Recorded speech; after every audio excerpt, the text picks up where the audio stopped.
He was able to get $3 million cash and $12 million in tax credits that he could actually use without having to sell them. So he got the full benefit of that $12 million, in essence getting $15 million up front. Right. Well, George, thank you for coming in again. John Paul was, first off, what a businessman, right? And he wasn't where he's at now at that time. He was just kind of getting started. But it was such an interesting process going through this with him. Can you kind of walk us through how you met with him and how the whole process began? Absolutely. We actually were brought on to his team to handle his real estate, both taking a look at acquisitions as well as dispositions of those assets. And, we were looking for highest and best use for those. And, we determined that there were some assets that we needed to dispose of, and there were some assets that he was trying to acquire as well. So we helped him with all of those, but when it came to the disposition of some of the assets, they were rather unique. And interesting. I mean, some of the commercial assets, there's one property that we sold in West Hollywood that actually had a boxing ring in the parking lot. I remember that one well. We went into it, and the only thing that was probably a little difficult on this particular property was it used to be an auto body garage. So we found out later that there was a clarifier that had never been closed out. So we had to arrange for all of that and help them coordinate that with the fire department to close out that clarifier so we could actually effectuate the sale. Do you remember when we were cleaning out the clarifier, what happened? Oh yeah, I remember that. So we were cleaning out the clarifier, and we were just going out to do it on a weekend, and there was big chunks of concrete, and I was just kind of pitching them over. George walked around the corner, pegged him right in the head with a big chunk too. He took it. He just kept on going, but that was something. All right, there's one specific property I want to talk about that where the company was trying to get rid of for him, and that was 410 acres in Malibu. Oh yeah. And that was, end up using tax credits to get that transaction done. And I think that would be very interesting to the viewers to hear the whole process. Absolutely. This was a very interesting project in that it was essentially the north side of Tuna Canyon. Right. And this is in the Santa Monica Mountains, and it was originally acquired for potentially doing some development deals. And we're looking at that and determining that the time frame for the development wouldn't really match in with the goals of our client and what they wanted to accomplish. Right. And mainly because we had issues where the property was, one, not just Coastal Commission for LA County, but also California State Coastal Commission. On top of that, there were over 20 active landslides on the property. Yeah. And now this was right on PCH. So, yeah, it was all the way down to PCH, the most amazing views you've ever seen. But there were also some historical pieces of property on there too. I think there's a pillbox going back from way back from World War II that was on there as well. But then in addition to that, Tuna Canyon is one of only 2 year-round streams in the Santa Monica Mountains.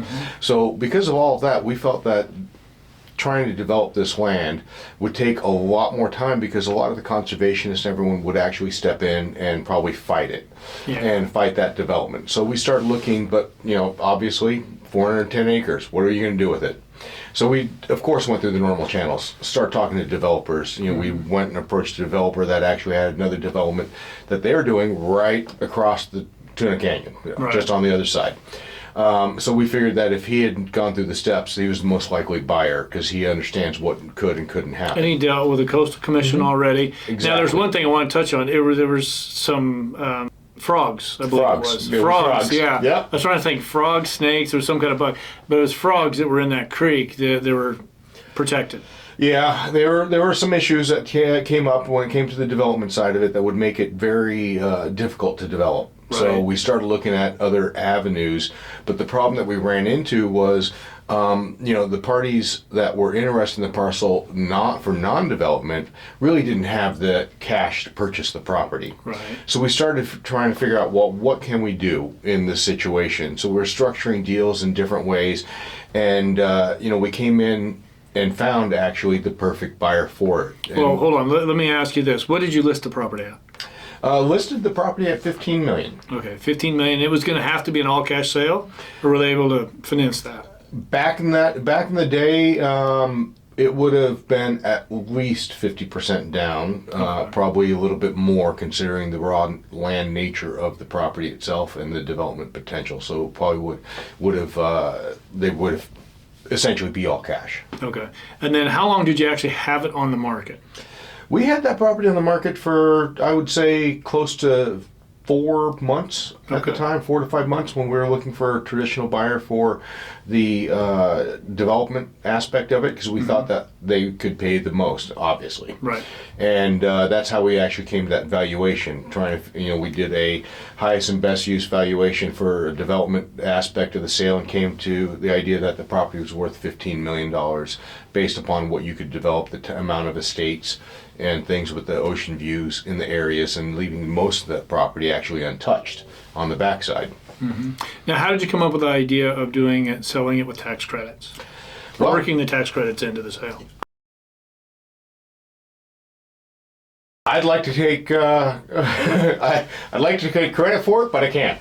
Outside consultation? Outside consultation, actually. So what we did was we actually approached the ownership, and we're talking to them about, well, there's a lot of interest, but they are interested primarily in conserving the land, but they don't have the capital necessarily to pay the full price. Right. Would you be interested in that? And John Paul was actually very interested in that. Because part of the conservation for him, it was also part of conservation. He wanted to conserve that land potentially. That if I can't develop it, then it should be for the people. Yeah. And so we approached it. A good chunk of Malibu. A good chunk of Malibu, and we actually started looking into different avenues. But we also told them, let's try and maximize your price and your value for you.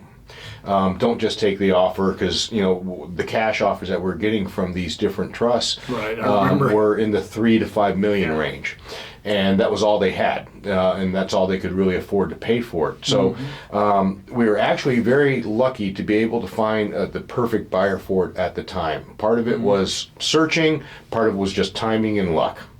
And which is true in most real estate deals, it seems. And what we did was we actually found Mountains Restorations Trust, who was able, they had about $3 million cash that they could put down on the property or give to the property. More importantly, we found out that they had tax credits that they could use. Now, typically tax credits, most people can't afford $10, $12 million of tax credits. Right. What they're going to do is turn around and sell them off, and really for about 60 cents on the dollar at that time. So that 10 or 12 million is really 6 million or so, and that sounds great. But in this situation, because of the net worth of the client and also the business holdings and what they could do, we were actually able to structure a tax credit deal and a cash deal. So he was able to get $3 million cash and $12 million in tax credits that he could actually use without having to sell them. So he got the full benefit of that $12 million, in essence getting $15 million up front. Right. Can you kind of explain to us how a tax credit, really in depth, how it works?